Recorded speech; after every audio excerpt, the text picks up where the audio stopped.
Okay, we're talking about land titles today.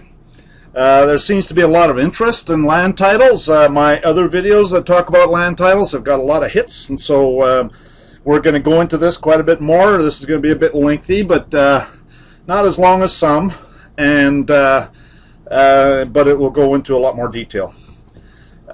So we're all products of the government's educational system. The government has taught us what we need to know to operate in their system, but have they taught us everything? This is book 73 of Corpus Juris Secundum, section 13, page 181. Quote, "The right to own and manage property is a natural, unalienable right. Perfect ownership is the right to use and dispose of one's own property in the most unlimited manner, and nothing prevents an owner from dismembering his property and from disposing of each separate dismemberment as he pleases." And this is actually taken from in 1820 they passed an act. This is an act making further provision for the sale of the public lands, and this is very interesting because this was passed in 1860. And in section 2 it says, "And be it further enacted that credit shall not be allowed for the purchase money on the sale of any public lands which shall be sold." And there was a specific reason for this, and this next slide explains it. This is a quote from Senator King of New York in March of 1820 during the passage of the act. And it says, "It was calculated to plant in the new country a population of independent, unembarrassed freeholders, that it would place in every man the power to purchase a freehold, the price of which could be cleared in 3 years, that it would cut up speculation and monopoly, that it would prevent the accumulation of alarming debt, which experience proved never would and never could be paid." And so that was back when we had some decent people in Congress. It'd be nice to have a few of those around today. There are a few, but there's more crooks than there is the honorable ones. This is a court case. This is Supreme Court, 1863.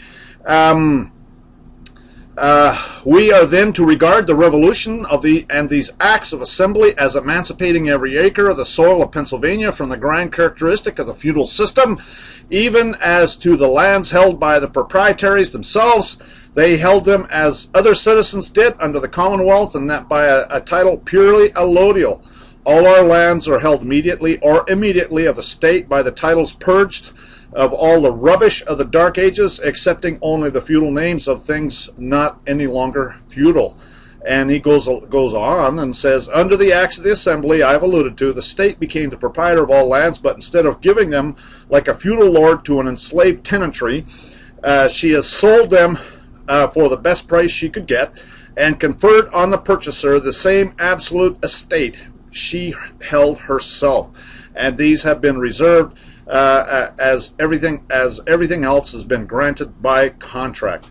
Okay, so what they're saying is you have absolute title just like the government has absolute title, and that's exactly what they're talking about. This is 1839 court case. "After the American Revolution, lands in this state became allodial, subject to no tenure nor to any services incident thereto." Now, if you think about it, tenure and services, I mean, if you're paying property taxes, that's servicing, and tenure means that you're a tenant. I mean, that's one of the things they ask you. How do you want title vested? You want joint tenants or tenants in common? Well, tenant is the operative word. You're a renter.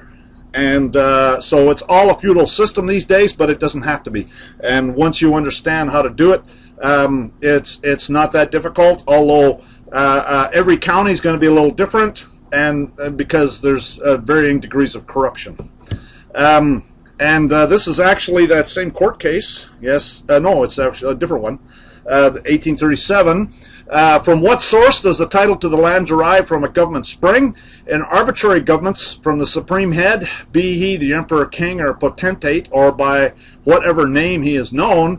In a republic, from the law making or authorizing to be made the grant or sale. In the first case, the party looks alone to his letters patent.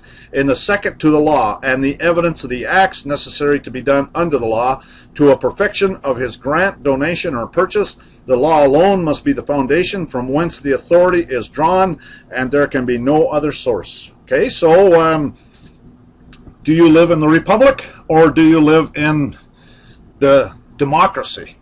And that's the question. And you can be in either. This is actually that same court case as the last one, McConnell versus Wilcox. The land patent is the minument of title, such title being absolute in its nature, making the sovereign's absolute freehold on their lands. Finally, the patent is the only evidence of a legal fee simple title. And so that's McConnell versus Wilcox, Illinois, 1837. This is an act that was passed. This is an act to secure homesteads to actual settlers on the public domain. And this is passed in 1862. It says here in section 2, it says, and be it further enacted that the person applying for the benefit of this act shall, upon application to the Register of the Land Office in which he or she is about to make such entry, make affidavit before said register or receiver that he or she is the head of the family or 21 years or more of age, and the purchaser shall acquire the absolute title by the purchase and be entitled to a patent of the United States on payment of the office fees and sum of money herein specified. Okay, so the operative word here is absolute title. Okay, and we're going to learn a little bit more about what absolute title is. And remember, we talked about that. It's the same title the government has. Okay, so it's total and free ownership. It's absolute ownership. Anyways, this is that same act, and it says, section 4, it says, be further enacted that no lands acquired under such provisions as this act shall in any event become liable to the satisfaction of any debt or debts contracted prior to the issuing of the patent therefore. Okay, so think about it. What they're saying is that nobody, you buy this land and no creditor can come after your land to satisfy the debt. And that's when you have absolute title. And if you really understand what absolute title is, they cannot touch that land. Nobody can touch that land. You are literally king on that piece of land. And there's court cases to say there's 3 sovereigns in America. There's the federal government, the state government, and the people. And so then you would be one of the people as a sovereign on your land. And that's exactly what that's intended. And so you know, that was back when we had some decent people in Congress. So this is Black's Law Dictionary, 6th edition. Absolute title is common law classification. An absolute estate is a full and complete estate or an estate in lands not subject to be defeated upon any condition.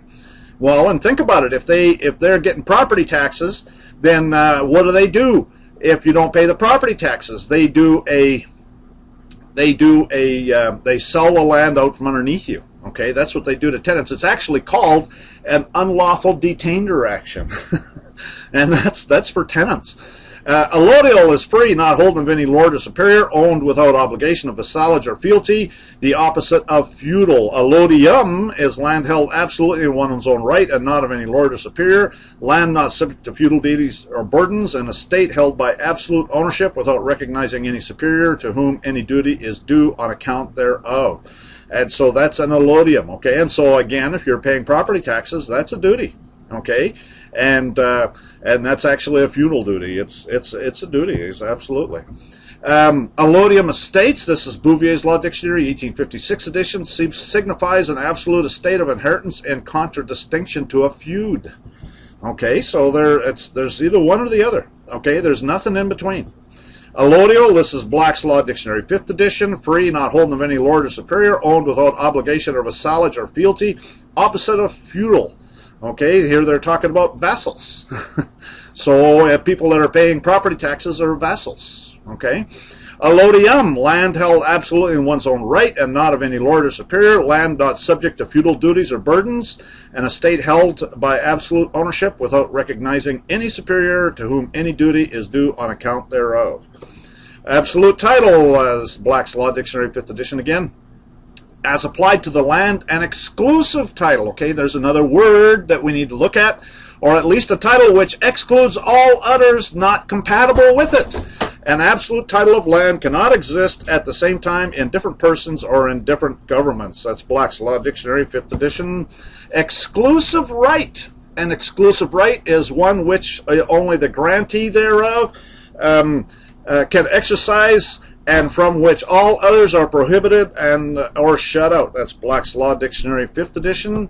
And this is taken from Book 23, American Jurisprudence, 2nd edition, fee simple or fee simple absolute, in Section 10. As, quote, since an estate in fee simple implies absolute sovereignty over the land, the power of alienation is necessarily and inseparably incidental thereto, and an unlimited condition in restraint of alienation attached to such estate is void.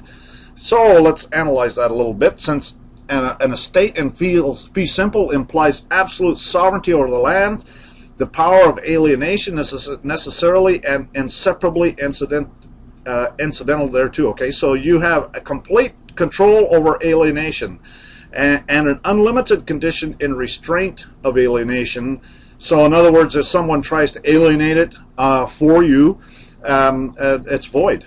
Okay, so again, if somebody stole your land based on property taxes, that's what this is saying, is that it's void. That's the reason if in Texas, I can tell you, and other places that I've seen, if they sell your land based on a property tax lien, what they'll do is they'll do a quit claim deed. And what that is we'll talk about that, but it's basically, the Brooklyn Bridge has been sold a whole bunch of times, and the way it's been sold, the Brooklyn Bridge is owned by the state of New York, and the Brooklyn Bridge, the way they sell it is I sell my interest in the bridge. I may not have an interest, but whatever interest I have, I sell. It's quite a little, this is stuff the lawyers come up with, eh? They come up with this stuff.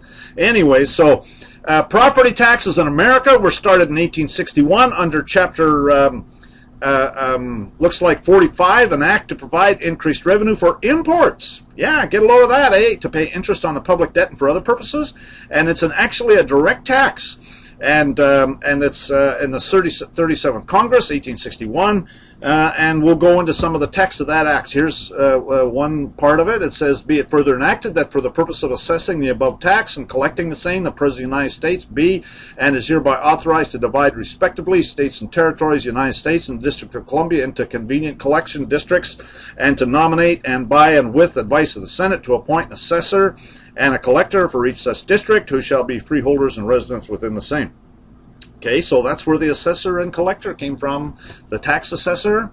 And be it further enacted that any person owning, possessing, or having the care, management of property liable to a direct tax, okay, so it's a direct tax, as aforesaid, shall not be prepared to exhibit a written list when required, as aforesaid, shall consent to disclose the particulars. Basically, it talks shall be received as the list of such person. Okay, so basically, any person owning, possessing, or having care, management of property liable to a direct tax. So they're talking about the tax assessor, and with their improvements, and in that case, it shall be the duty of the officer to make such a list, right? So then the tax assessor is supposed to make a list, which, being distinctly read and consented to, shall be received as such, as the list of such person. So they just make the list for you. That's what they do, and it's for a person. Remember that. Be it further enacted that the lists aforesaid shall be taken with reference to the day fixed for that purpose by this act, as aforesaid, and the assistant assessors, respectively, after collecting the said list, shall proceed to arrange the same and to make two general lists. The first shall exhibit in alphabetical order the names of all persons liable to pay a tax. And so again, it's all for persons, together with the value assessment, objects liable to taxation within such district. For each such person is liable, and whenever so required by the assessor, the amount of direct tax payable by each person on such objects under state laws imposing direct taxes. And so what they're saying here is back before the 14th Amendment. No, I'm sorry, before the 16th Amendment. Before the 16th Amendment, the only way the government could collect any money was through the states. Okay, the states had to collect the money and then pay it over to the federal government. And after the 16th Amendment, the government could collect it directly. And so what they're saying here, that's why it was under state laws. They had to pass state laws that enforced this act. And so that's why you see, you know, these property tax assessors done under state laws. And prior to the 16th Amendment, there was all the federal government, the only money the federal government got was from the states or from tariffs. Okay, that was about it. The only way that they got any money is from tariffs or fees or from the states. And this property tax was the way they did it. And be it further enacted that as soon as the said Board of Assessors shall have completed the adjustment and equalization of the valuation. See, remember, I mean, I don't know how many you guys have seen this, but they have an equalization board in every county. Is hereby enacted and declared that the valuation, assessment, equalization on and apportionment made to said Board of Assessors, as aforesaid, shall be and remain in full force and operation for laying and levying, collecting yearly and every year the annual direct tax by this act, laid and imposed, until altered, modified, or abolished by law. And here's another part. This is all in Section 2, by the way. Be it further enacted that there shall be allowed to the collectors appointed under this act in full compensation a commission of 4%, so they get a royalty. So they just basically put it's IRS is what it is. This is an extension of the IRS, and they get a royalty. And who knows what it is today, but back in 1862 it was 4%.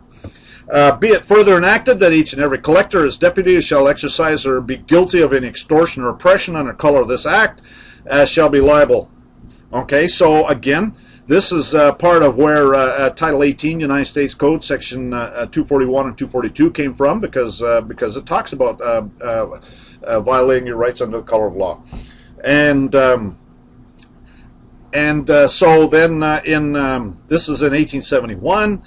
Chapter 71, an act prescribing the form of enacting and resolving clauses of acts and resolutions of Congress. Okay, so this is basically how they were going to definitions. This is a definitions act. And be it further enacted that in all acts hereinafter passed, the word person may extend and be applied to bodies politic and corporate. So they're saying that the word person is only bodies politic and corporate. That's exactly what they're saying here. An act concerning the construction of statutes in 1852 in the Legislative Assembly in New Mexico. And the reason I'm mentioning this, it's actually in, you can find similar things in a lot of states. But the reason I'm mentioning this, the reason I have it, is because I actually have a case in the U.S. Court of Appeals for the Ninth Circuit right now over some land in Arizona, and over property taxes. And so and quite frankly, you know, I hope they're listening, because I don't care what they do. I'm going to appeal it anyways. And so, according to Arizona was once part of New Mexico, and so this was in New Mexico statutes, and this is all in the submissions that I submitted to the clerks masquerading as judges on the court. Which was approved January 2nd, 1852, Legislative Assembly of the Territory of New Mexico, first day of December. Be it enacted, Legislative Assembly of the Territory of New Mexico, that the construction of the statutes of this territory, the following rules should be observed. The word person may be extended to bodies politic and corporate. In other words, it is bodies politic and corporate. Chapter looks like 56. An act to provide a temporary government for the territory of Arizona and for other purposes. So this is in 1863. This is when they split off Arizona from New Mexico, and then basically it says, together with all legislative enactments of the territory of New Mexico not inconsistent with the provisions of this act are hereby extended to and continue to be enforced in said territory of Arizona. So they're basically saying that that act that we just talked about in New Mexico still applies in Arizona. And then if you go and look in 26 U.S.C. 7701, when using this title were not otherwise distinctly expressed or manifestly incompatible with the intent thereof, the term person shall be construed to mean and include an individual, trust, estate, partnership, association, company, or corporation. And so what they're saying is that it's all fictitious entities. Under Justum Generis, when we go into color of law, there's a color of law presentation that we're going to be doing here, and we're going to go into this in more depth. But a person, when they list a bunch of things under a Justum Generis, then individual, because they're listing a bunch of fictitious entities, then an individual is also a fictitious entity. If you register your land, you're essentially giving your land to them. You can record your land if you choose, but that is not a gift. We need to train our government bureaucrats. Real property, this is taken from Bouvier's Law Dictionary 1856 edition. In the underlined portion, in order to make one's interest in land, real estate, it must be an interest, not less than party's life, because the term of years, even for 1,000 years, perpetually renewable, is a mere personal estate. Okay, so think about it. There's a difference between real property and real estate. And the reason it's called an estate is like your father's estate. You have an interest in your father's estate, but you don't own it. That's why they call it real estate. You don't own it. You just have an interest in it. Real property is something you own. And so the question you have to ask yourself is, do you own your land? And you can. Real property, land and everything is attached to the land. Real estate is real property that you have an interest in, but you do not own it. Estate is the operative word, and estate is something you have an interest in, but you do not own, like your father's estate. A title. A title is defined by Lord Coke to be the means whereby the owner of lands hath just possession of his property. This is the definition, title of lands only, and we're going to go through several kinds of title. And so over the next couple slides, we're going to talk about that. Anyways, in section 3, it says the title is either good, marketable, doubtful, or bad. There's 4 kinds of title, and that is it. Okay, good, marketable, doubtful, or bad. That's it. And so a marketable title is one which the court of equity considers to be so clear that it will force an acceptance by a purchaser. And so that's what a marketable title is. If you get a mortgage on something, it's going to have a marketable title. And a court of equity, okay, you got to understand that's when the bankster thieves foreclose on your property, they always go into a court of equity because they don't really have title, okay? They just have an equitable interest in the property because technically whoever has the name on the property is the one that owns it. And so there's 2 kinds of ownership. There's legal ownership and equitable ownership, and so illegal and equitable title, and the guy that has the land in his name is the legal owner, and then but the banks, if there's a mortgage on it, they have an equitable interest. And so and there's even statutes that talk about that. I think we talk about that more in. We've talked about it in other presentations. I can't remember one off the top of my head. But the doctrine of marketable title is purely equitable and modern orange. At law, every title not bad is marketable. Okay, so then if you think about it, we go back to these 4 kinds of title. Whoops, right there. A title is either good, marketable, doubtful, or bad. If it's not bad, then it's marketable. So good, marketable, and doubtful are all marketable. These bankster thieves just want to loan out the money. Actually, when you understand what happens is they basically loan you your own credit. They've created it out of nothing. The doctrine of marketable titles is purely, well, I read that. At common law, doubtful titles are unknown. Every title must be either good or bad. So at common law, it's either good or bad, and that's it. A bad title is one which conveys no property to the purchaser of an estate. Okay, and so that's, a good example is a quitclaim deed. Okay, remember we were talking about that a minute ago. Quitclaim deed is where the Brooklyn Bridge got sold. Well, the state of New York owns the Brooklyn Bridge, and so anybody that bought the Brooklyn Bridge didn't buy much, and so they would say that they got a bad title. Title to real estate is acquired by 2 methods, namely by descent and by purchase, and that's true. Okay, so in other words, it's either passed on through your family or you buy it. Land titles come in various forms. There's a general warranty deed, special warranty deed, sheriff's deed, judicial deed, quitclaim deed, and a land patent. We're going to talk about all of those. The general warranty deed is where the seller warrants the title to be free of all liens and encumbrances. It is generally received in order to get a mortgage before the bank will authorize the mortgage, and it's considered marketable title. Special warranty deed is where the warrant the land to be free on all liens and encumbrances with some reservations. Okay, and is usually used when the land has been the subject of a foreclosure or tax sale. And so like the bankster thieves like to use special warranty deeds all the time, because then technically they're not completely liable. If you sued them and you had all your ducks in a row and knew what you were doing, your remedy wouldn't be as severe as if they give you a general warranty deed. And a special warranty deed is considered marketable title. Sheriff's deed is when the sheriff sells a piece of property, and it could be a foreclosure or tax sale or something like that, and it's considered marketable title. Judicial deed is when a judge orders the property sold, and it's considered marketable title. Quitclaim deed essentially says that the seller transfers his interest in a piece of property. Property sold because of a tax sale can be transferred by quitclaim deed. That's what I've seen in Texas. Quitclaim deed can transfer a title as effectively as a general warranty deed. It can. A lot of times in a family, remember we talked about how the title can be passed by descent? Well, I've seen it where a grandfather would pass it on to his grandson, just give him a quitclaim deed, and and then basically, he lives on it, and he basically, after 7 years, he's got squatter's rights anyways. A quitclaim deed may transfer nothing. Okay, a quitclaim deed can transfer a title as effectively as a general warranty deed, and it may transfer nothing. A quitclaim deed, this is Black's Law Dictionary 6th edition, a deed of conveyance operating by way of release that is intended to pass any title, interest, or claim which the grantor may have in the premises. Color and appearance or semblance or simulacrum as distinguished from that which is real, a prima facie or apparent right, hence a deceptive appearance, a plausible assumed exterior, concealing a lack of reality, a disguise or a pretext. That's Black's 5th. Colorable, that which in appearance only, not in reality, what it purports to be, hint, counterfeit, feigned, having the appearance of truth. Color of law, the appearance or semblance without the substance of legal right, misuse of power possessed by virtue of state law, made possible only because wrongdoers clothed with authority. A state is action taken under color of law. These deeds include the ones as follows: a warranty deed, quitclaim deed, sheriff's deed, trustee's deed, judicial deed, tax deed, will, or any other instrument that purportedly conveys the title. Each of these documents state that it conveys the ownership to the land. Each of these, however, is actually a color of title.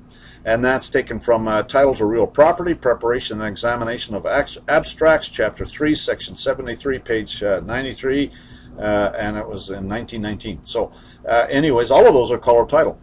When we say a person has a color of title, whatever may be the meaning of the phrase, we express the idea at least that the act has been previously done by which some title, good or bad, to a parcel of land of definite extent has been conveyed to him. And that's a Missouri court case, 1860.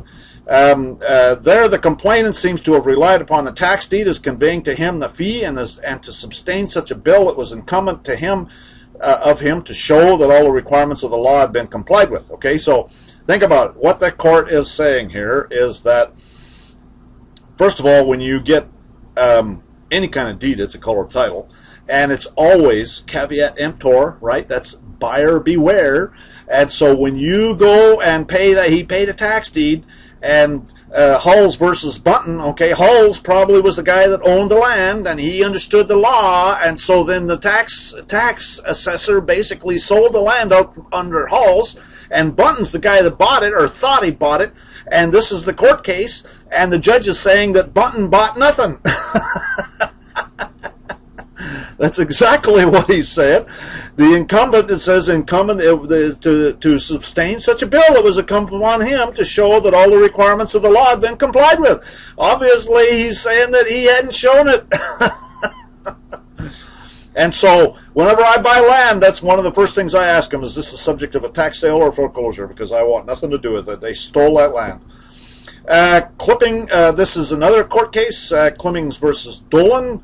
1909, authorities hold that to render a title marketable is not only necessary that it be free from reasonable doubt. In other words, that the purchaser is not entitled to demand a title absolutely free from every possible suspicion. Okay, again, remember, there's good, marketable, questionable, and bad, right? I think is what the four were. And so the questionable, I mean, that can still be marketable.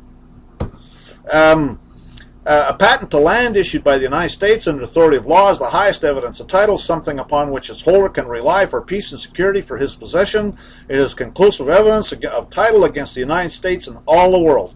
And that's the American law of mining. And so, yeah, a land patent.